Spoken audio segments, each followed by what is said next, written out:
This is a pretty funny clip from Trump's speech in South Carolina. He claims the moment he becomes president, even before he actually gets sworn in and gets into the Oval Office, he's going to have the war between Russia and Ukraine ended, uh, and remove the deep state from office and stuff like that. It's pretty hilarious, the bold claims he makes in this clip. That I'll immediately implement when we become the 47th President of the United States. Yeah, and he says, him and everybody in the audience is going to become president. That's hilarious because that's not how it works. Before I even arrive at the Oval Office, shortly after I win the presidency, because of you, I will have the horrible war between Russia and Ukraine settled. I'll get it done in 24 hours. I know them both very well. Okay, so here he says he'll have the war ended in 24 hours. Like, really? Why don't you just do it now? Why wait until you become president if you know Zelensky and Putin so well? Zelensky and Putin, I'll get it solved very, very quickly. Should have never started, should never have started. All of those people that have been killed would be alive today. All of those cities that are just absolutely demolished would be prosperous. I am the only candidate who can make this promise, and the promise is I will prevent World War III. You hear that, guys? Trump is the only person in the world that can prevent World War III. Nobody else but him. He's the only person that can do it. That's why you gotta vote for him. Nobody else is going to be able to do it. I will totally obliterate the deep state. We will find the globalists, warmongers, and the bureaucrats who have weaponized our justice system, and we will escort them from federal buildings. We're going to get them the hell out of government. Yeah, the guy that weaponized the justice system wants to remove people that are weaponizing the justice system. That's pretty hilarious there. I will end the disaster known as Bidenomics. He doesn't even know. 2 weeks ago, they used the term. He said, what is that? Now he likes the term, I guess. Well, yeah, because how is he supposed to know of a term that was created by other people and he just learned about it? I mean, I doubt Reagan knew the term Reaganomics until somebody was like, yeah, we're using this term now to describe the economics under your administration. You know what it means? It means destruction for our company. That's destruction for our country. We will replace Biden's tax hikes with the beautiful Trump tax cuts. You know, we have to extend the tax cuts. Biggest tax. Yeah, it's probably just a bunch of tax cuts for the rich and tax hikes for the poor. Cuts in history. I will cancel every Biden regulation that's harming South Carolina workers, and there are many, and they're coming into being every single day. We will stop Biden's inflation nightmare, and I will reverse every one of Biden's globalist economic betrayals. And once again, we will put America first, and we'll put it first like never before. Yeah, putting America first, says the guy who's has all his products made in China or Taiwan or some other nation and barely hires any Americans to actually work at his businesses.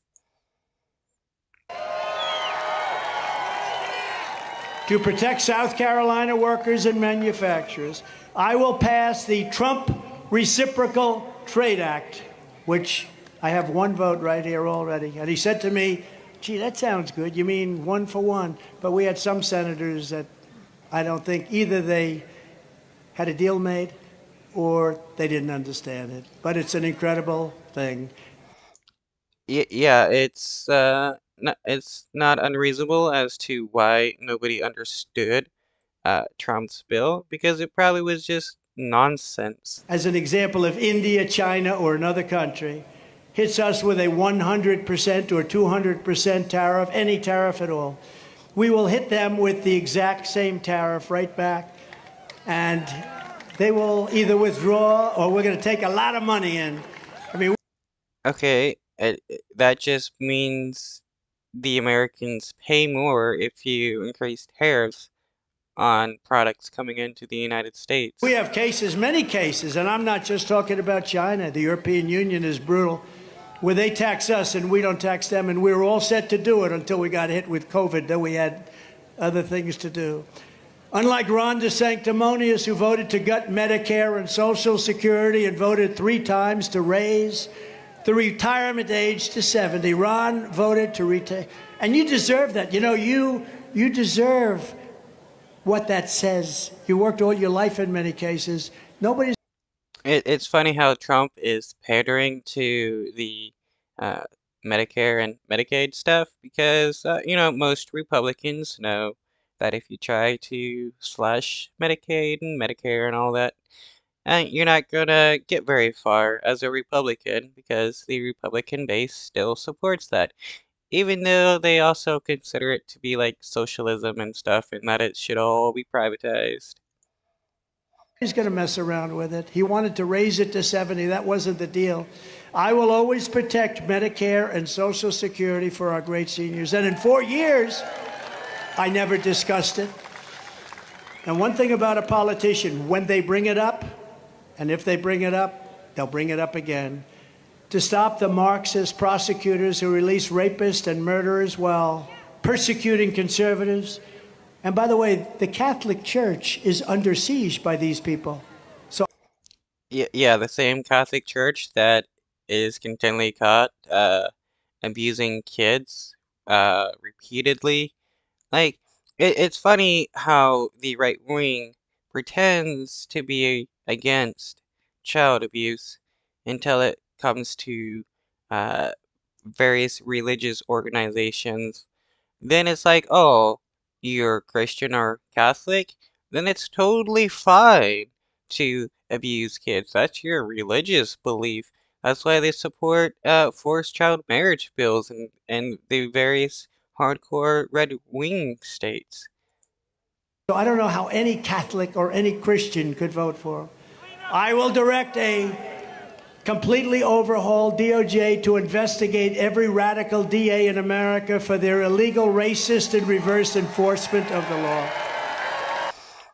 Right, because prosecuting people committing crimes because or even though they're conservative, that means they're politically going after people or racist. It's pretty hilarious how right-wingers claims that these Democrats are racist when it's actually they themselves that are the racist. And even though they support racism, they want to act like they're against it when they claim it's like racism against white people when that isn't even happening whatsoever. I will immediately terminate every open borders policy of the Biden administration and bring it back to what it was just 3 years ago. Strongest border in history. That's funny because Biden also has a strict border policy. He's making it illegal for asylum seekers to just come straight to the United States to seek asylum and forcing them to seek asylum and uh, all the countries they travel through first, as well as strengthening uh, anti-immigration laws with Canada so that people can't come through the northern border. I mean, it's pretty funny how Republicans act like Biden has just opened the borders to everybody and anybody to come in when that has been the total opposite. And Biden has proven to hate immigrants, asylum seekers, and just be a total racist. Though, because he's a Democrat, Republicans don't like his racism. And under Biden, other countries are emptying out their prisons, their mental institutions, and dumping everyone, including terrorists, big scale terrorists, into the USA Congratulations. A lot of people. That's not even happening. And it's hilarious because his base believes every single lie that Trump is saying. And he knows he can just say whatever and they'll believe it because his base is dumber than a box of rocks. People have asked me for the parody of what we call the snake. Did anyone ever hear the snake? Did you ever hear that? Lindsay, the snake. Marjorie, you've heard it plenty. Does anybody want me to do the snake? Now, you know, it is very hot. It'll take a minute, but it is hot. Who wants the snake? Who doesn't want the snake? What is he talking about? Because I have no idea. It sounds like his fan base knows what he's talking about. It must be some kind of cult BS. Nobody. Let's go. So this is, I don't really need it, actually. I don't really need it. We remember things pretty well. But this is about our border. This is about what's happening. This is about the treachery of what's happening on our border and the people that are coming in. And countries aren't sending their best. They're sending people that are, as you know, and as I said, in jails and mental institutions, insane asylums. It's a horrible thing that's happening. And I believe the real number is going to be 15 million people by the end of this year, Henry. So it's going to be terrible. Wow, 15 million people are going to be released from Mexican prisons and insane asylums and hospitals and stuff and forced into the United States. Yeah, where are those numbers coming from? Trump? On her way to work one morning, down the path along the lake, a tender-hearted woman saw a poor, half-frozen snake. His pretty colored skin had been all frosted with the dew. "Poor thing," she cried, "I'll take you in, and I'll take care of you. Take me in, O tender woman, take me in for heaven's sake. Take me in, O tender woman," sighed the vicious snake. Okay, now I remember he read this, I think, at another rally during his first campaign, and everybody flipped their lid about it. She wrapped him up all cozy in a comforter of silk and laid him by her fireside with some honey and some milk. She hurried home from work that night, and as soon as she arrived, she found the pretty snake she'd taken had been fully revived. "Take me in, O tender woman. Take me in for heaven's sake. Take me in, O tender woman," sighed the vicious snake. She clutched him to her bosom. "You're so beautiful," she cried. "But if I hadn't brought you in by now, you truly would have died." She stroked his pretty skin again and kissed and held him tight. But instead of saying, "Thank you, ma'am," the snake gave her a vicious bite. "Take me in, O tender woman, take me in for heaven's sake. Take me in, O tender woman," sighed the vicious snake. "I saved you," cried the woman, "and you've bit." This is how right-wingers see people that they don't like, especially if you're from out of the nation and have brown skin.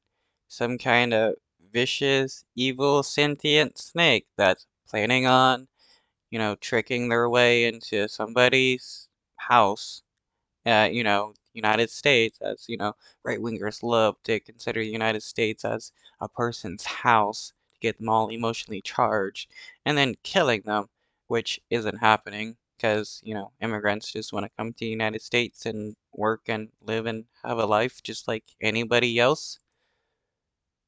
Me, but why?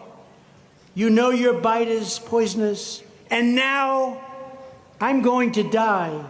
"Shut up, silly woman," said the reptile with a grin. "You knew damn well I was a snake before you took me in." I think it's...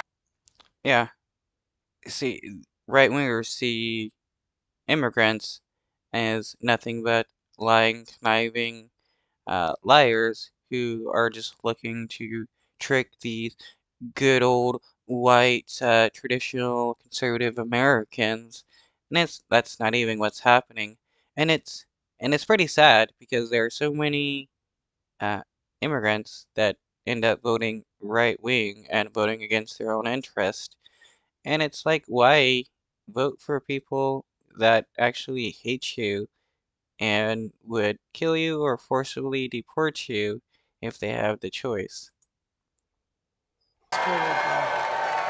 I think it's pretty good.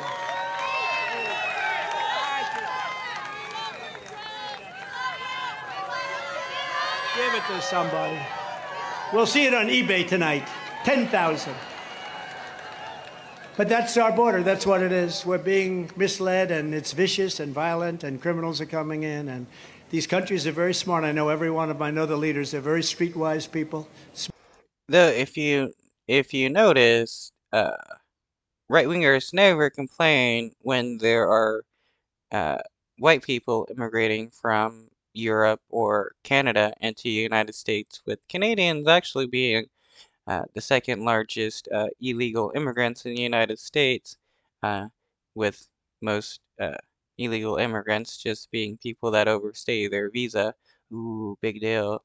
They didn't get their visas renewed in time just because the system is pretty hard on all that kind of bullshit. Anyways, um, they don't complain about white people immigrating into the United States, which just reaffirms their, racism. When brown people come into the United States, oh, that's too much. When white people come into the United States, bring more into the United States. Though it's the same with a lot of the Democrats. Look at Kamala Harris, who went to the southern border and told Haitians and Mexicans and others not to come into the United States because we didn't have room. And then, look, there's a bunch of Ukrainian refugees that need housing. Come into the United States. There's plenty of room for all you people because they were white and, not brown. Smart people, and they're sending us their problems, and we're taking in millions of problems. When I'm back in office following the Eisenhower model, we will use every necessary state, local, federal, and military resource to carry out the largest domestic deportation in American history, starting with the criminals, starting with some very, very bad criminals, many, many criminals, murderers, many, many, many criminals. To further deter illegal immigration, I will sign a day one. On day one, Yeah, right wingers think every single immigrant into the United States that is brown and coming through the US border or from the southern border are, criminals. It's impossible for any of these people to be good people because they're brown. That's the racism of the right wing. executive order ending automatic citizenship for the children of illegal aliens. They come here illegally, they have children. We're the only country in the world that does that. They come in, they have children, and now the children, you say, welcome aboard. Yeah, Trump is another Republican that wants to do away with the I forgot what it's called, birthright citizenship. When you're born on American soil, you're an American. Trump wants to do away with that, just like all other right wingers, as a way of being able to control who's a citizen. They claim they're going to only use it against immigrants in order to, stop quote unquote anchor babies and stuff like that. But they will use it against anybody on the left that they consider to be a threat to their power and strip them of their citizenship. And then they bring their parents in with them later. We're the only country in the world that does it, Henry. Though it's funny how Trump's wife got into the United States on an Einstein visa, yet she has not contributed anything to the field of science whatsoever, or actually qualified for the Einstein visa. But because Trump was rich enough, he was able to, you know, grease the gears enough to get her through. In addition to build on the historic progress we made at implementing strict vetting for all immigrants,